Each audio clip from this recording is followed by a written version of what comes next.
Now, many, many years ago, there was a war. It was called the Great War, World War One. From this war stems two things that are still commonplace to this day. The phrase shooting yourself in the foot and Uncle Sam pointing, saying, I want you. Sadly, both of these things have something in common with Celtic's performance last night in their 1-1 draw with FC Midtjylland in the Champions League. Welcome along to the Hull Breakdown. We are the podcast that look at the stats, the performance and analytics of Celtic Football Club. I'm joined on the line, as always, by Alan Morrison, aka Celtic Bank Numbers. Alan, hello. Hello. And I'm joined on the line as well by Juco James, aka Juco James. James, how are you? Hey guys, good. So, appointing a red card, a 1-1 draw in the Champions League to FC Midtjylland. Let's start with that red card, the near Bitton sending off. He was already booked. He got a second yellow card for putting his hands in the face of one of the FC Midtjylland forwards after he dived in the penalty area. James, I'll let you have the first word on this. What was he thinking? Or are you even surprised that this was near Bitton? Not terribly surprised. I think that first of all, I still have questions as to the details, meaning that people have been talking about how the ref yellow carded the Midtjylland player for the dive. I'm not sure that's been clarified, meaning that the Midtjylland player physically bumped into Bitton, which kind of precipitated the finger into the head, right? So you kind of give the Midtjylland guy a little bit of credit, so to speak, for being a bit of a provocateur that really drew that out of Bitton, I would say. Because up until he kind of shoves into him, I don't think Bitton was going to lose it. And I think that's what really precipitated the losing it. So it was a clear dive, I thought. I mean, the guy went down. We saw early, subsequent to that when he was sent off. I mean, the guy seems to be pretty adept at that. But yeah, it's inexcusable. I mean, it's just, to me, that I can understand it, meaning that in the heat of the moment, it's not excusable, but I can understand given the fact that it got physical. His first yellow is the one that I think is kind of vintage Bitton, which is, positionally bad against a better opponent. We've talked about this over and over. And he ends up having to drag a guy down because he's overly aggressive and in a bad position in a bad spot. So it's kind of the compounding of the two. I think the first one's probably the symptomatic of the more significant problem as far as why he's playing, what got us to the point where he's playing against that quality of an opponent. And this is coming from someone who's probably been on the forefront of pro Bitton as far as a depth piece at center back relative to, playing like against bottom six teams as part of a rotation domestically. But that is not the same as playing in that kind of game against that level of an opponent. And, so that's, I think a lot of the attention obviously goes to the second one for good reason, but I think it's the first one that's as important to consider as far as what it means. Alan, there was a lot of discussion about whether the play should have went that far, and there's a lot of confusion around why the linesmen keep their flags down, but eventually it does lead to this dive and Bitton's reaction. But one thing that I do want to point to with you, and it happened against Rangers as well, and it's something that you pointed out about near Bitton in general, is when everything is in front of him, he's fine. But as soon as the play gets in behind him, which it can do, that's where he really struggles. Yeah. So I'd like to talk about both cards because I think they're both relevant, and actually they're both relevant to a wider conversation on how Postecoglou is going to set Celtic up. Because the first card occurred, and if you notice how high Celtic's line was when they could, a lot of the play in the first half especially, we probably got conditioned to Celtic sort of struggling to play out from the high press. But once they did that, their default will be to play a very high line. So Bitton was positioned on the halfway line. Now, given his propensity to not be positioned correctly and to make poor decisions and when to challenge for the ball, that caught him out for that yellow card, which was a dreadful piece of defending, actually.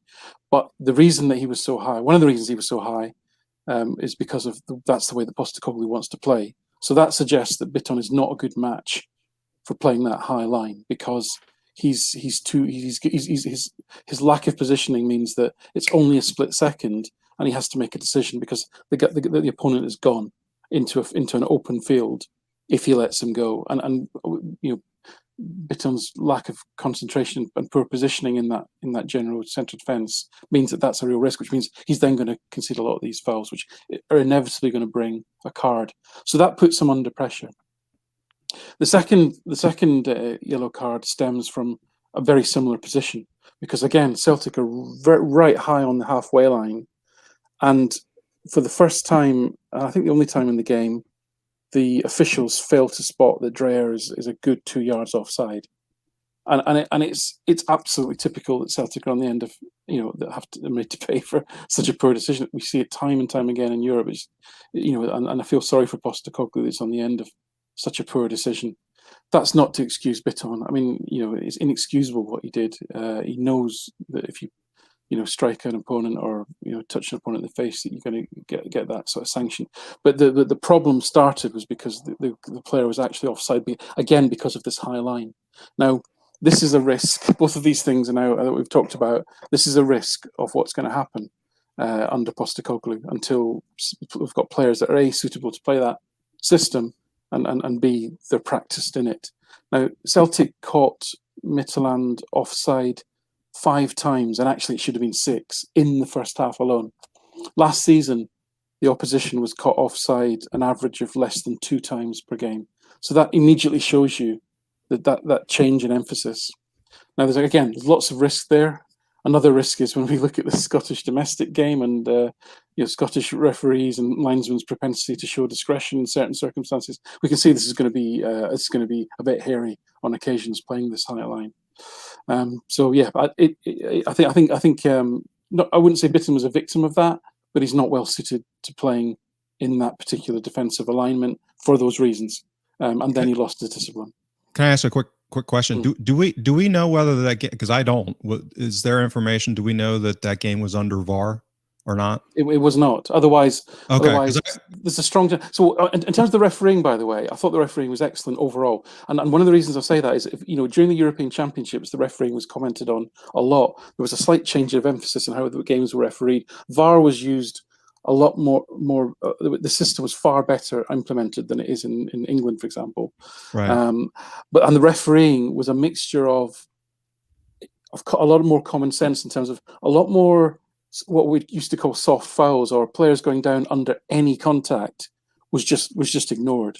And that really did, and we saw that last night. A lot of soft fouls or contact, even on Celtic players, was ignored, and sometimes rightly so. And the fact that Dreyer was picked up for those dives is another example. So I think generally the refereeing was excellent, but a couple of things that weren't in line with the European Championship type refereeing was the one is missing that offside, and also in the thing that might have actually got Bitton in a very poor state of mind was the fact he got absolutely creamed after about 7 minutes. Had to go off, get stitches. His face was a mess. Now, I don't think it wasn't deliberate. The guy didn't even see him. But the point was he went into an aerial challenge like this. Now, in the European Championships, intentional or not, that was a yellow card. Always, that was always a yellow card. And that didn't happen in this game. And not that, I don't think it would have any impact on the game overall, but I'm just saying that was one of the few examples of a slightly different approach. But overall, I'm saying the refereeing was very good. That's great context. I'm sorry, and real quick. So because I don't think even under a VAR regime, given the sequencing of events, if the official did not call him for a dive, which I actually don't think he did, I think the yellow was from the physical contact. I'm not sure the offside would have been reviewable because it wasn't quote unquote missed. It didn't result in a shot. It didn't result in a penalty. Yeah. I mean, I'm not even sure that the offside would have been reviewable. So that's why I was saying I didn't know whether or not VAR was even being used, because I didn't think it would have been reviewed anyway. No, yeah. It was not. And I think your interpretation is probably spot on. Yeah. Okay. Sorry. The only difference the VAR makes to that situation is if VAR wasn't in action, which we believe that it wasn't, the linesman should have flagged it for offside before the play progressed to the point. Whereas if VAR was in play, the linesman was correct to keep his flag down until the game played on and finished out that sequence of play. So there's much more to this game than the one decision. So I guess why we started with the Bitton red card was because it had such a big impact. But defensively, Celtic set up with the back four that you predicted in about January, Alan. It was Anthony Ralston at right back with Stephen Welsh near Bitton in the centre and Greg Taylor playing as the left back. Interesting for this, and one thing that immediately stands out is the role of the fullbacks that Celtic were playing in Ralston and Greg Taylor. They're playing as inverted fullbacks. They're coming into the centre, trying to get on the ball. I know you were interested in this, but also frustrated by it. So explain why. No, I'm not frustrated by it yet. I'm frustrated by. Frustrated is probably too strong. I think it's an interesting thing to do, right? But it's also a really hard thing to do well, and it's going to take a lot of time for it to be implemented successfully. And what is frustrating is that currently Celtic don't actually have the players to implement it successfully, as we saw last night. So, essentially, for those, inverted fullback sounds all very kind of hipsterish, right? But essentially, what it is, think about it in two scenarios. So, where you're defending, by bringing the fullbacks in. Traditionally, what you do is you play the ball out to the fullbacks, and then the fullbacks are immediately. You'll have the wingers trying to sort of block off passing channels wide or back inside, and obviously the fullbacks can only go either backwards or down the line usually. So they're very limited. If you can get the ball to somebody deep who's actually in the middle of the park, you've got 360 degrees to work with in terms of you've just opened up a variety of passing angles, and you also then give the wingers a real problem, because if they come in and follow the fullbacks, then what happens is that your own wingers are then essentially one-on-one with their wingers, and that's why Postecoglou wants fast wingers, because he wants to get Abada, and Forrest and so forth. He wants to get them one-on-one with the opposition fullbacks. When you're attacking, what it does is very similar. It allows your central midfielders to push on further, and that gives the opposing centre backs a real problem as to when to come or go. And if they do, one of them does come, then the centre forward can run in behind, and it also again potentially isolates the wingers high up the pitch. So it's a really, really interesting and useful thing to do. But most famous in commentary last night, Michael Stewart kept mentioning Bayern Munich under Guardiola.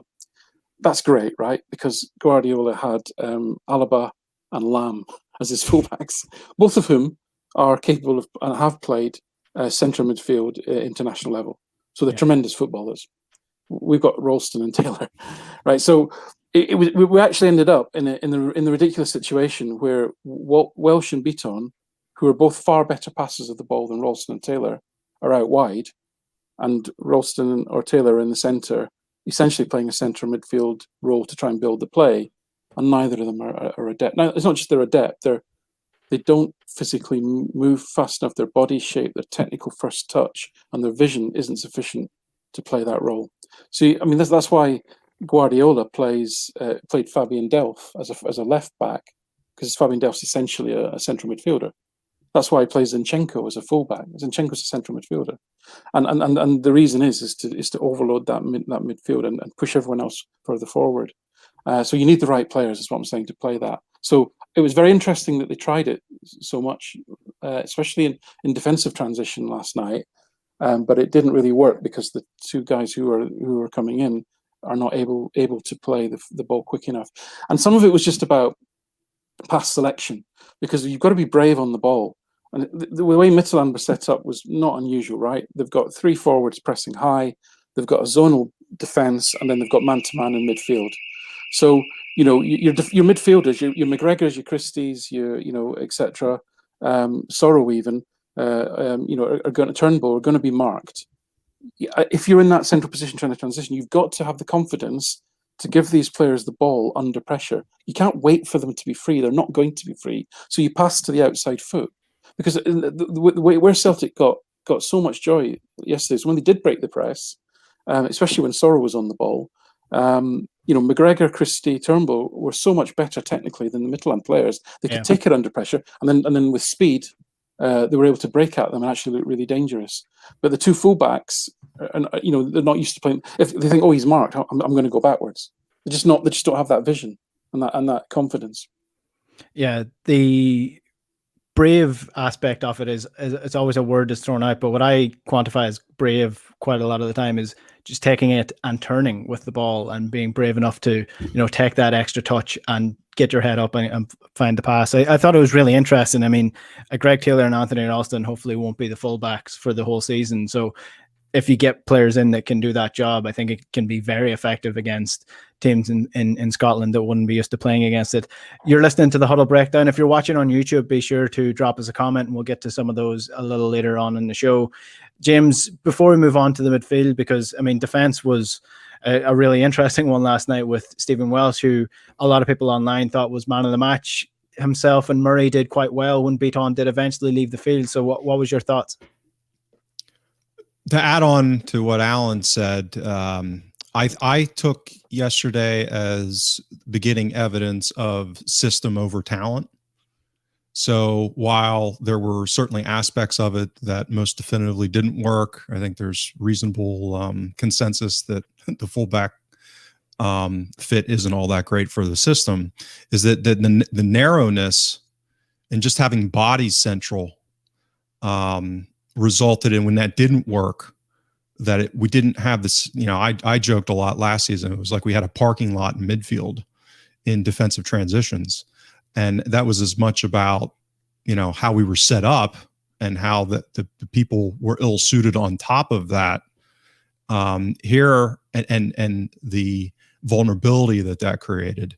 Whereas here, even if we don't have the perfect personnel or ideal personnel for the system, because it's narrow, that's, more robust. Think about it, it's like a more robust structure to build upon. And while the build-up play was a little lacking at times, and Taylor had that one kind of high-profile giveaway centrally, I think Welsh had one that was, they ended up slide tackling to win possession back. But, it was a little hairy at times, but we had bodies present.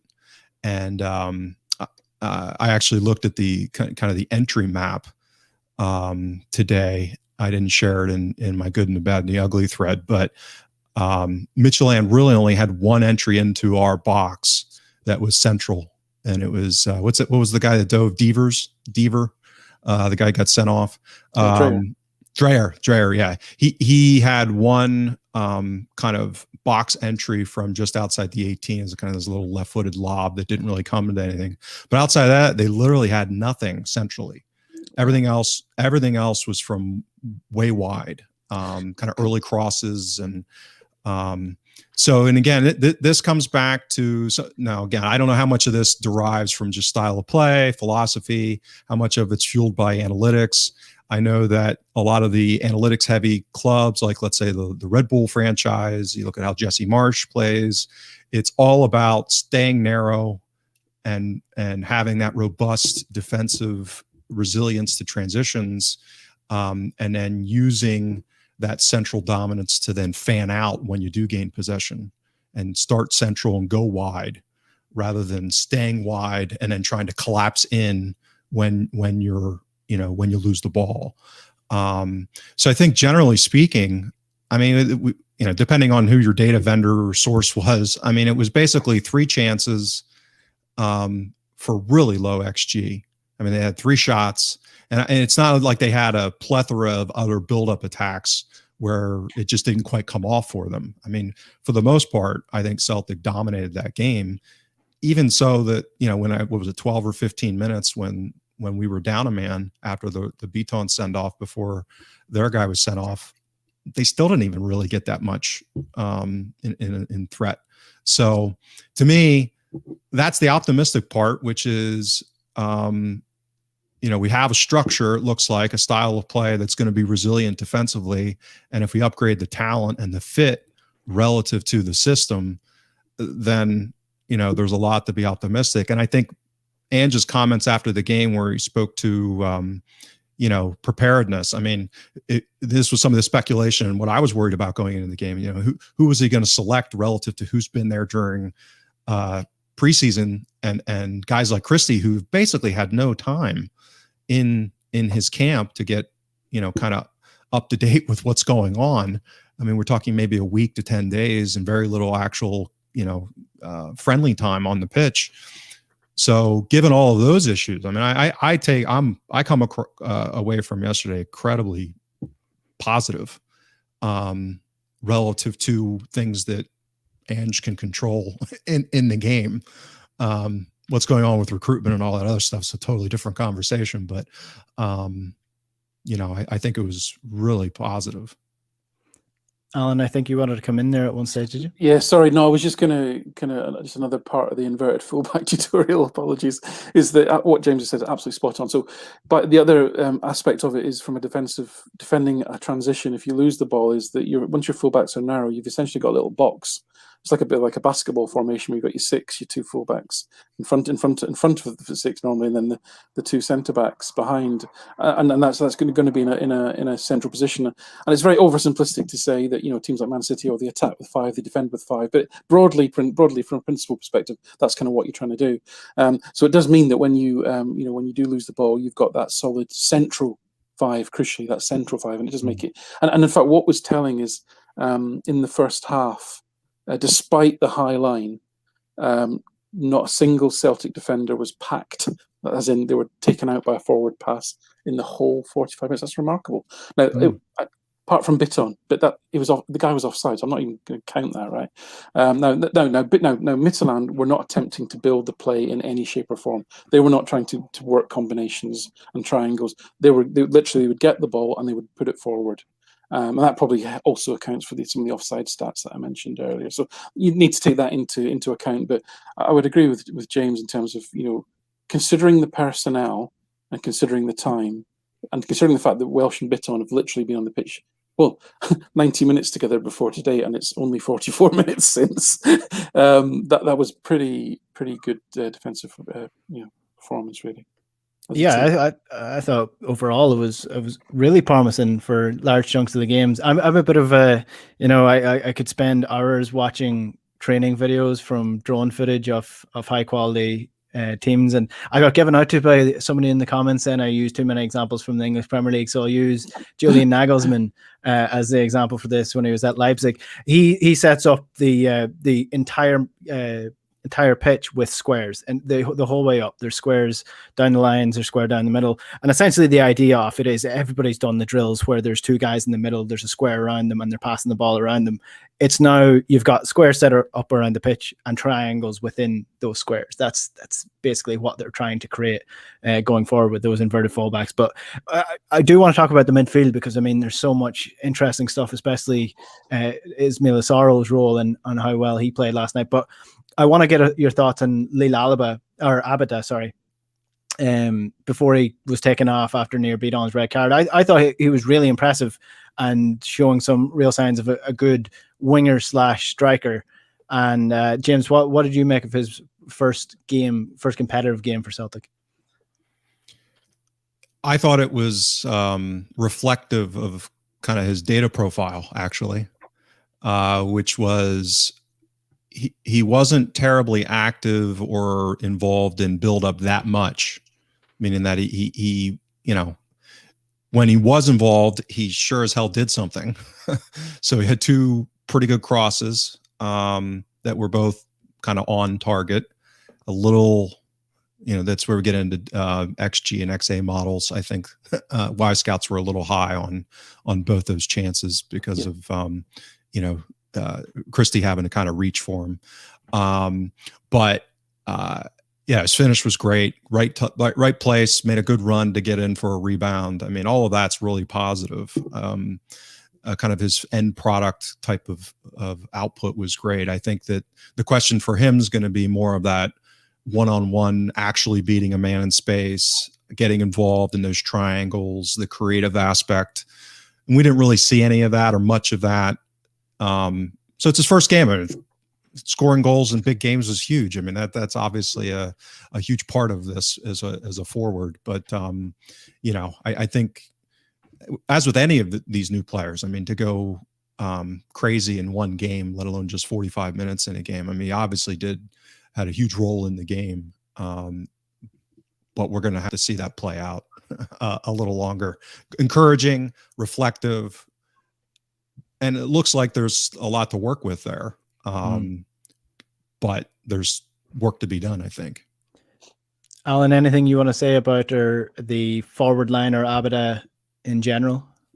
Yeah, I largely agree. I mean, I loved his the angle of his run and his positioning and his timing for the goal. I know he scored a goal, so you'll think it looks great after the fact, but actually that's a really intelligent position to have taken up anyway. And it's not always that wingers do that. And I think Christie's got an instinct to be running into those channels as well. So I think that was actually a real surprise. I've never recall seeing Christie play on the left wing before, so that was really refreshing. And also, I don't believe his creativity statistics, his XA was particularly high. So to have him set up the cross for Christie's header was exceptional. Both were great crosses, really. So that was encouraging to see. But I think that's going to, again, reflective of the way that Postecoglou is going to expect him to play. That build-up play, I don't think is going to be as important. I think he's going to be expected to try and get himself wide and isolated against the fullback, and then either make diagonal runs inside or be dragging the fullback when he's on the other side. Because again, one of the consequences of inverted fullbacks is, and these 1-to-1s, is that switch is always on. So the wingers do have to maintain good width, but they should then get that 1-to-1 ability to be 1-to-1 with their opponent. So that's what we'll be looking for him for. I thought he was unlucky to be taken off.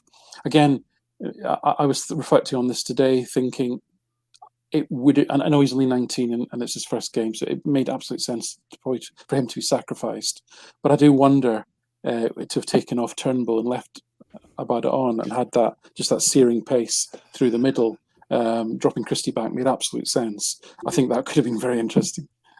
Yeah, I was disappointed to see him coming off as well, because he looked like the most dangerous player the Celtic had on the pitch, or the one most likely to break that final line. Definitely didn't seem like Edouard was going to be the focal point. So I wouldn't have minded seeing Turnbull, who was limited in what he was doing for a good reason, because Midtjylland did shut him down well, sacrifice a player in midfield, especially when you're playing those inverted fullbacks, right? Because that's the point of them, is to provide more people in there, whereas you are losing a man going forward by taking Abada off. Some of the comments coming in on YouTube, McGov E is saying that one of the positives in this season and from last season is that he cannot wait to see Celtic playing again. Last year he dreaded every game. Rory is saying that Abada looks like a great talent, which I think most of us agree with. And Ghastly Buzz Songs is saying, fantastic boys, I'm wait so rewinding to the beginning, looking forward to this. There's a long way back. If you want to skip the stuff about the red card, there's about 20 minutes worth of that in the at the very start. So, but let's talk about the midfield. Cal McGregor was the captain last night for the first time, played a very key role. Turnbull, like I said, I think he was limited a little bit to what he could do. But I'm interested in Ismail Assaro, because we identified him as a player who could be really good for this system, and someone who didn't get enough game time at all last season. James, he is going to play a key role, and mainly for me, I don't know if you want to point to something else, but just taking the ball and breaking the first line with a run, taking 3 or 4 touches and using his pace to get past players is something that I was really impressed with last night. I think the combination of the narrow system and having a functional 22 or 23-year-old midfielder in that role goes a long way. Meaning that I actually shared it in my thread this morning. If I compared his total actions map from the game yesterday to Brown's against Copenhagen in the 3-1 loss, and it's stark how central he is and narrow he is on the pitch. You don't get the outliers that you got with Brown. It's when we mentioned earlier about the transitions and the benefits of having a narrow system. But it's just that raw athleticism. He's not a big guy. He physically is probably not going to be dominant in heads-up duels. I suspect he's he'll probably be okay in that regard.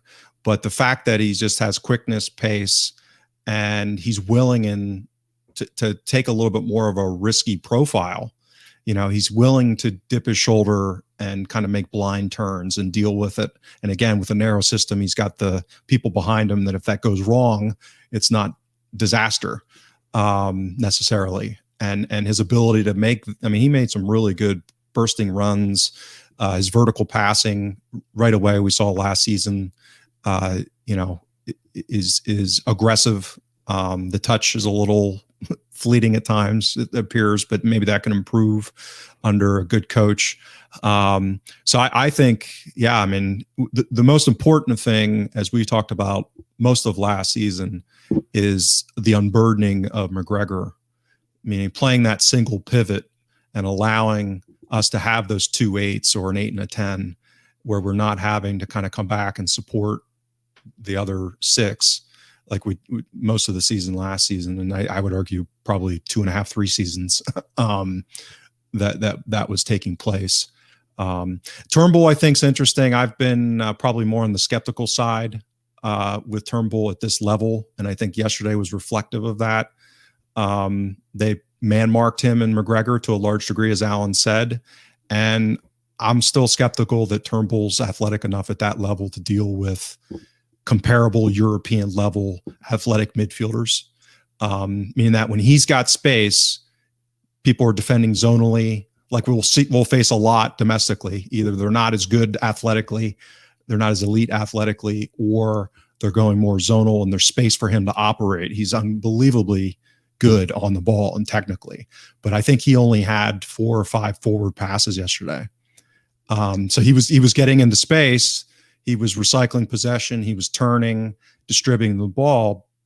But a big part of his value is going to be creative and creating chances for teammates. And I think that's between him struggling a little bit, I think, with the man marking and, who we have playing those kind of inverted fullback roles. I think that was part of why Edouard was pretty isolated. And we've seen that. That's been an issue with him pretty frequently in Europe over the last couple of seasons, even back to 1920. So that's kind of my take on McGregor was McGregor. It's just wonderful to see him in a functioning system. He's so good. And I think that this looks, really ideal for him. So my concern's Turnbull in that kind of 8 role at this level. Again, domestically and outside of Rangers, I don't, he's probably fine. It's just as you get up into this better quality opponent that I have my concerns. Yeah, I think Turnbull will be fine and he'll improve once Celtic have a better right back, because I think the stark difference for me compared to McGregor, and they're basically playing the same role. It's not the exact same, but it's basically the same, is that Greg Taylor and Cal McGregor were much more interchangeable. You saw Cal McGregor popping up loads of times on the left wing and getting on the ball that way because Greg Taylor was more efficient in his role as the inverted fullback than Ralston was. Alan, what was your thoughts of Turnbull and Cal McGregor and the roles that they were playing? Sure. So I just want to be a little bit contrary on Turnbull because, I've only captured the first half myself, but, he created three key passes in that half. And, Abada's 2 chances that he created for Christie were far better quality, but, nobody created more chances than Turnbull 3. And also he had 2 secondary assists. So I think both Abada passes may have come from Turnbull passes leading to the cross. So I think he did actually, and the actual goal, I don't know if you recall, but the ball was played into Turnbull, and he was under pressure and stretching, and he managed to get over to Christie. He managed to get it over to Christie and keep the momentum of the move going, and that was absolutely crucial because that pass completely disorientated the whole defense. So and that was an example of him playing under pressure. So I would kind of balance it with that, I suppose. I know it's only one moment, but it doesn't invalidate what James has said. But I do think he'll grow into that role. But I take the point well made that with better support around him, especially from the fullback areas, that you create those virtuous triangles. I guess is really what the system's trying to do. If one of those triangles is, you get the ball to McGregor, and everyone's like, yes. They get the ball to Turnbull, yes. And then it goes to Ralston, and everyone's like, oh. You're trying to create. You do. Listen, I'm probably the same as everyone else. There's certain players get the ball on the opposition. You think, oh God, they've got the ball. Oh no, they're in the final third.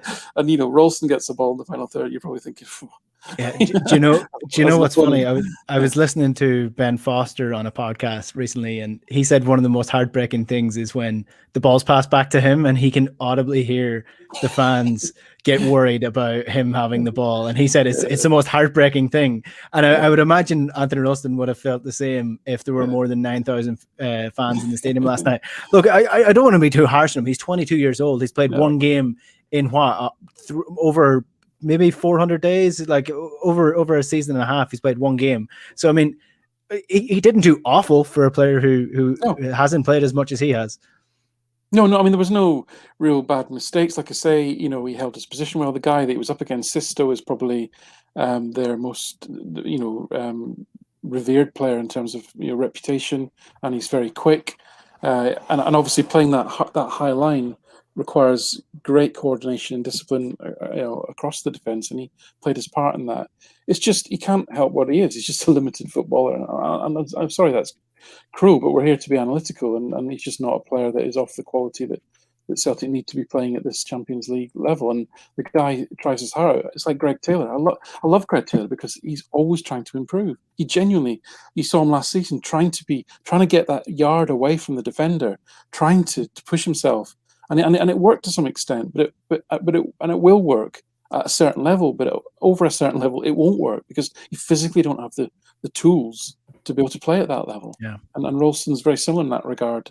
I think Taylor's has more utility across the season, but yeah, no harm to the kid at all. It's just evident, I think, that he's not the standard that's needed. Yeah, I mean, what can you do really, except work as hard as you possibly can. And I mean, I don't doubt that he will try that. We're 37 and odd minutes into this podcast. It's the Huddle Breakdown. If you're listening or you're watching on YouTube, be sure to hit the subscribe button below and the like button as well. If you want to see more of us, you can subscribe to the channel. You can subscribe to the Huddle Breakdown as well on Spotify or iTunes, and you can follow us at Huddle Breakdown on Twitter. 38 minutes in.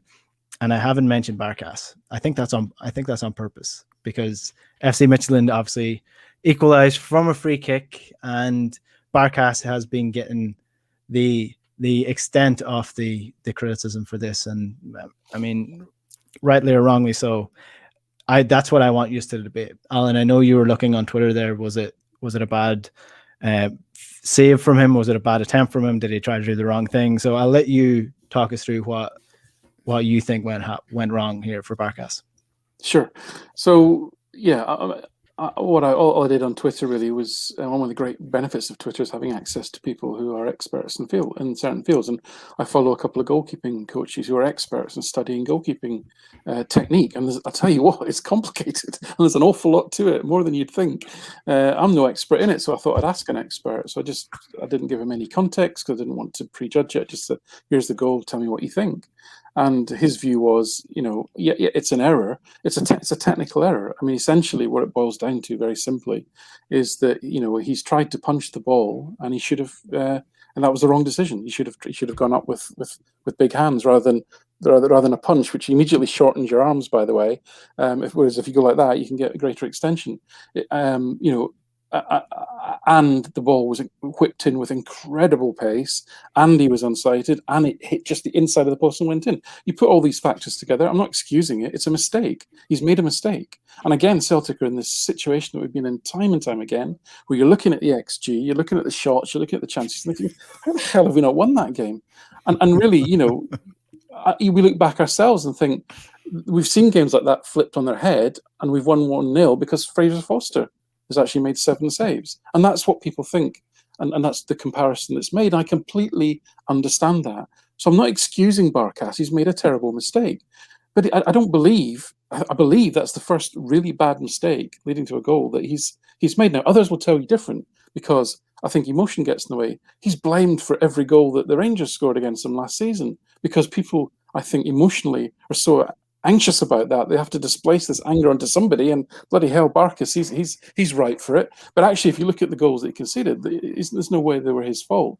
So it's his first really high-profile howler. But again, he's not then backed that up with any other saves, because he didn't have to make any other saves because there weren't any other shots.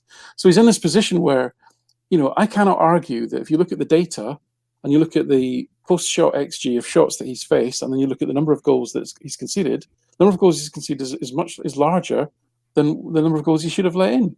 And he hasn't made any great saves and had any great performances in high-profile games. I can't deny any of that, but then neither has he really made any particular mistakes. So I'm kind of in this position where I'm really thrown by the personal vindictive criticism that comes his way, because I just think it's childish and pathetic to hurl that much abuse at anyone, frankly. But also, I can't actually justify that he's particularly a great goalkeeper. So I'm kind of sat in this place of trying to give the guy the benefit of the doubt where I can, while still sort of being a little bit kind of on the fence as to whether I really think he's got a future. Yeah, it's the endless question about Barkas, and we did a full special on Barkas being and how they compare to Fraser Foster, and Fraser Foster was just a freak of nature when it came to being a goalkeeper. But James, I will put this to you, because I know the numbers say that Barkas is not making more mistakes than he should do. But should a Celtic goalkeeper not be outperforming his XG? I think this is a terrific intellectual discussion, because it introduces so much of how analytics are going to change and have been changing football and the fan experience within that context. So people are going to be biased in a variety of ways. It's just inherent for people. And one thing I'm seeing over and over again, the people that are just absolutely going, tonto, is, as Alan has said about Barkas, is they default back to, Forster, who, clearly has been an excellent shot stopper when he's played at Celtic, outside of, I guess, that first season. And that's an anchor. That's a cognitive anchor and bias. That's what a keeper is. I mean, you see that. You see people say, well, that's their job. They got to stop shots. Well, that's part of their job. And a bigger question that has to be considered, I think, is what is the role and the job within Ange's system? How do you value the different components of that job relative to net results? Right. So how do you value what somebody like Barkas, and again, I don't have any great metrics on his build-up play, or this is all conceptual. I'm not saying this from a hard analytics perspective, like I have an answer to this. I'm just posing the question, and the conceptual framework, which is there's going to be value in Celtic's keeper playing that high line, playing a quote unquote sweeper keeper, their ability to be athletic and move around the pitch and distribute the ball relative to our attack, and enabling our defenders and midfielders to play the roles that they're supposed to positionally within a system, right? So this comes back to the robustness of the system. There's going to be significant value in a keeper filling that role well athletically, that is above and beyond shot stopping. So the idea that you could plug a Fraser Forster into Ange's system and you're going to get a net positive relative to what Barkas is going to deliver, I think is highly questionable analytically, because is he going to be 40 yards from goal or approaching the midfield circle and being a ball playing keeper and create a system dynamic where the center backs and the inverted fullbacks and the midfielders are able to do their jobs and reliably so in that capacity. So I think it's a far more complicated question than, Barkas is a crap shot stopper, therefore, put Fraser Forster in. I think, or sign Fraser Forster. Unfortunately, I think that might be the mentality of some very senior people at Celtic, from what I've heard. But I think it's I would be shocked if Ange Postecoglou would look at somebody like Fraser Forster and said, that's the answer to my problem. I'm not saying Barkas is the answer either. What I'm saying is I don't see how it theoretically could even be Forster. Yeah, well, it's interesting because, and again, apologies to the guy who doesn't like me using Premier League references, but I mean, this is what I'm dragging from. I remember when Pep Guardiola first came to Man City, one of his first things was get Joe Hart out of goals, and he brought in Claudio Bravo, who, you know, he was a disaster altogether. But the idea was that, you know, even though Joe Hart had a proven record as being a top quality goalkeeper, shot stopper, he couldn't play football. He could not play the system that Pep wanted to do. And Claudio Bravo, even though he was a worse goalkeeper, shot stopping wise, goalkeeping wise, basic goalkeeping needs, he was much better on the ball than Joe Hart was. So is Barkas good enough on the ball, though, from what you've seen, James? Alan, you go ahead. You're going to have a better sense of that than me. Well, no, just in fact, that was what was frustrating me last night. I mean, by half time, he'd completed 18 passes, Barkas, for, 24 if you include free kicks where he was just rolling it to the centre half, but 18 open play passes, and he'd given it away 9 times. His passing with his feet last night in the first half wasn't actually very good. So again, I'm not unlike James, I'm not defending Barkas by saying he's the answer.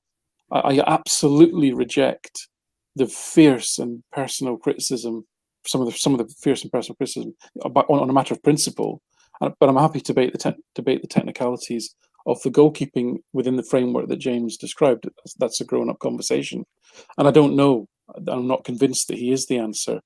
But the actual answer is that Postecoglou needs to tell the scouts the attributes of the goalkeeper that he wants, and they need to find someone that fits it. And I suspect, if I would very much doubt, as James said, that the answer is Fraser Forster. And I keep going back to this point. When Fraser Forster was back on Celtic's radar at the beginning of the season before last, he was third choice at Southampton. Now, there's enormous inefficiencies in the football market anyway. You're telling me across professional football clubs in Europe, who generally will hold 3 goalkeepers at first team level, there isn't somewhere a completely unutilized, underrepresented, underappreciated goalkeeper who would broadly fit the profile that Postecoglou is? I'm pretty sure there will be, and a decent price point. That's why signing Barkas for 5 million, I didn't agree with that. I'm sure you could have got somebody that would fitted the profile, whatever the profile was when Lennon wanted a goalkeeper, for a lot less than 5 million. Even if it was another season loan, because the thing with goalkeepers is no one's going to recall them. You're going to get them for the season, so you've got a little bit of continuity there. So they just need to, if Barkas isn't the right answer, we need to get the right answer and be a little bit creative about where we find it, because I'm sure there's value out there.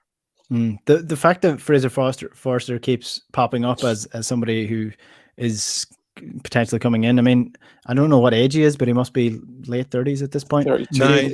33. I think he'll be 34 this coming season. Yeah. So I mean, it's a little bit lazy for me, and especially if it's our scouts that are going back to Fraser Forster. I'm like, there's got to be somebody else out there that's as good as Fraser Forster. I mean, he wasn't the best goalkeeper in the world. I mean, there's bound to be someone somewhere that we can get that's as good as shot stopper as Fraser Forster and better with his feet. I mean, all it takes is a little bit of scouting. Surely they're capable of doing that.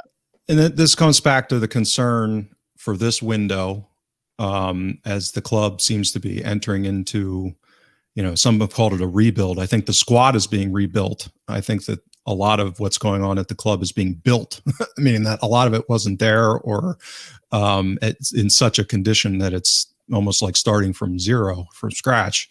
There's been enough reporting from different sources. I think, and it's speculating because obviously I'm not an inside guy and I don't know, but it seems like they're still working off of scouting and recruitment lists and information that existed before Postecoglou. Oh no, they absolutely are, and I can confirm that because Postecoglou said as much when he was asked about Liam Shaw rather, and about Urgida. He said that he got in, the scouts had him in a list, and that's what he's working off at the minute. And those are the obvious ones. I think Starfelt's one that probably is off a list because, again, I like him. We talked about him on a prior show, but I don't see how he pairs with Julian in a coherent fashion relative to Postecoglou. So he's probably off the list. I mean, the only one that we pretty much know was Furuhashi. That's an Ange pick. Outside of that, completely given the context of all the other activity that's been going on, someone who I don't know. I mean, we don't have a director of football. We don't have a head scout. We don't have a head of recruitment. So someone who's not Ange is saying, hey, let's go back to Forster and check, as if that's a good idea. I mean, it might be the same person that thought Duffy was a good idea. Who knows? Or the same people. So that's my biggest concern still, is that where's the coherent kind of facilitation of getting players out of the transfer market that makes sense into Ange's system and doing it in a timely way, which is pretty much done now. That's not going to happen. So now let's worry about fit. And Forster is not a fit. I think Alan and I would agree on that. I mean, it's just so far down the road from that. I mean, the idea that he's going to be coached up to a ball playing keeper at this age. I mean,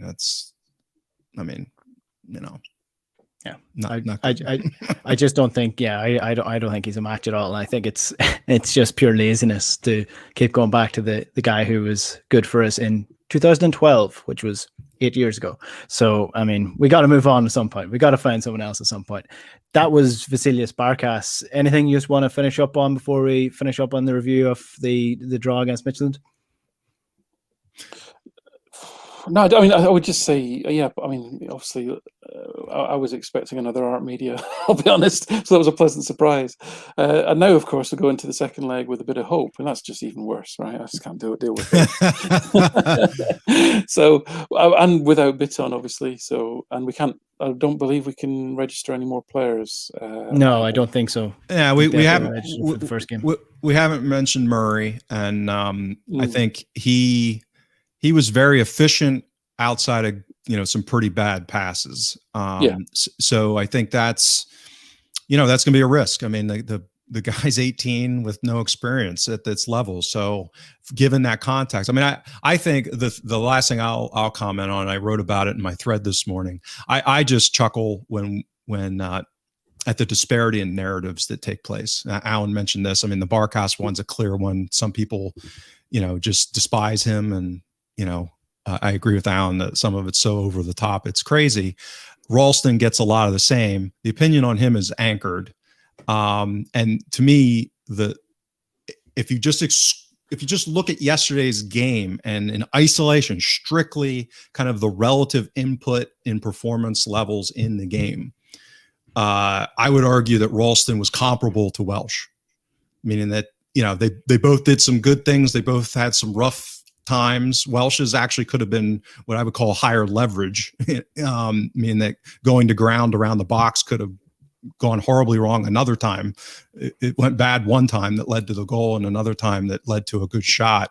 But the gap in narrative coming out of the game of those two players, I just find, a perfect example of these issues that we all deal with, which is, what's our bias? What are we, what's the narrative that accompanies that bias based off of kind of our pre-existing thoughts on players. So I found, and I always find endlessly entertaining as far as how extreme they can be. Because, I mean, Christie, we haven't mentioned Christie. I mean, Christie's performance yesterday was really, really good. I mean, he did a lot of really good things. His pressing, his tracking back, his covering for Ralston when he went on as a right mid after we went to 4-3-2 or 4-4-1 or whatever you want to call it. I mean, he just had a really great game, but people are biased against him now, a lot of people. So, he doesn't probably get as glowing of credit coming out of a game like that, and people focus on someone else to elevate. And, I find it also interesting and amusing. Yeah. I mean, going into the game, I thought Celtic were going to lose and lose badly. I thought it was going to be another situation where it was like Cluj and, it's dreary and depressing. Nothing works. Whereas, tactically, Celtic looked really good on the break. They look really good. And one thing I would add as well is the first round of the Champions League qualifiers, Anthony Ralston, 22 years old, Stephen Welsh, what is he, 19, 21? Murray came on. He's 18, 19. You've got Liel Abada, who's 19 as well, or 18. And I mean, like, that's an extraordinary, inexperienced squad going up against a good functioning side. It was a pretty good performance. So, I mean, it gave me some hope going into the second leg of the qualifier, but not much hope, which is the worst thing about it, because last year killed all of the hope that I have. This was the Huddle Breakdown. It was the review of the 1-1 draw with FC Midtjylland in the Champions League. Thanks to everyone who dropped a comment in the YouTube channel below. I'll get back to you later on. And if you do want to subscribe to the channel, you get notified every time a video goes live. And if you want to subscribe to the podcast, you can get us on iTunes or Spotify, and you can follow us on Twitter as well at Huddle Breakdown. James, Alan, thanks very much. Thank you. Thanks, guys. All right, we'll be back again next week. But until then, good luck.